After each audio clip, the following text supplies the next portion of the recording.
శ్రీ మహాగణాధిపతే నమః. ఈరోజు మనం ప్రారంభించబోతున్నాం భారతదేశపు అతిపెద్ద ఇతిహాసం మహాభారతం. అనాదిగా పరంపరగా వచ్చిన ఈ గాథను మహర్షి వేదవ్యాసుడు రచించారు. అతని ఋషిత్వ బుద్ధికి తోడు బ్రహ్మదేవుని ఆశీస్సులు కూడా అతనికి తోడయ్యాయి. కానీ ఈ మహాగ్రంథాన్ని రాయటానికి వేదవ్యాసుడు ఎవరిని కోరారో తెలుసా? అవును, స్వయంగా వినాయకుడిని. ఆయన అంగీకరించారు. అలా మహాభారతం మొదలైంది. జ్ఞానంతో కూడిన గాథ, ధర్మంతో నిండిన శకం. నమస్కారం. ఈ సిరీస్లో మహాభారతంలోని కథలను క్రమ పద్ధతిలో తెలుసుకుందాం. ఈరోజు మొదటి భాగంలో మహాభారతం యొక్క మూలం గురించి తెలుసుకుందాం. మహాభారతం పేరు ఎలా వచ్చింది? మహాభారతం పేరు భరతవంశం నుండి వచ్చింది. భరతుడు దుష్యంతుడు మరియు శకుంతల కుమారుడు.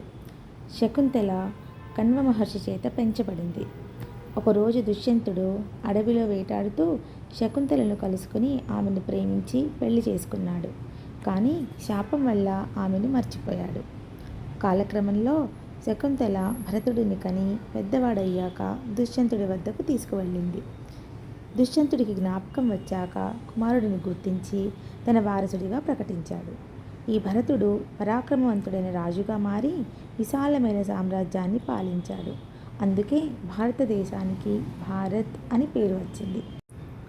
ఈ భరత వంశంలోనే కురు అనే రాజు జన్మించాడు.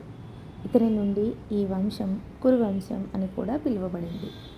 కురు తర్వాత అనేక తరాల తర్వాత శంతను మహారాజు జన్మించారు.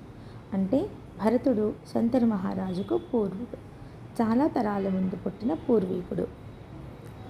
శంతను మహారాజు హస్తినాపురాన్ని పరిపాలించాడు. హస్తినాపురం అంటే ఏనుగుల నగరం అని అర్థం. ఈ నగరాన్ని హస్తి అనే రాజు స్థాపించాడు.